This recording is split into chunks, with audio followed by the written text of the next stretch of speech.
AI wrote the code. It works. But can you explain what it does? Here's the reality. The moment you add code to your code base, it's your code. Full stop. Whether it came from AI, Stack Overflow, or a colleague doesn't matter. When a bug surfaces at 2 a.m, your team calls you. When a feature needs to change, you're the one opening that file. You are the maintainer. The AI is long gone. And that's where things break down. If you don't understand how the code works, you cannot debug it effectively. You'll see an error message and have no idea where to start.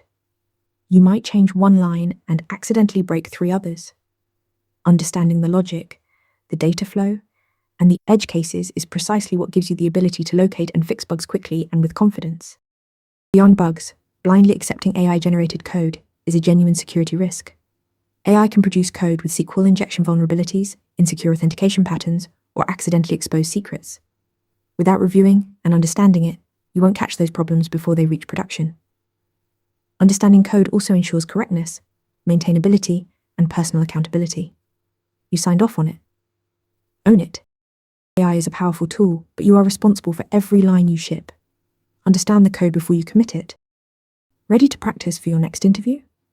Interview Mentor lets you answer real questions just like this one. After each answer, you get a detailed grade and personalized tips to improve. Watch your scores climb as you keep practicing.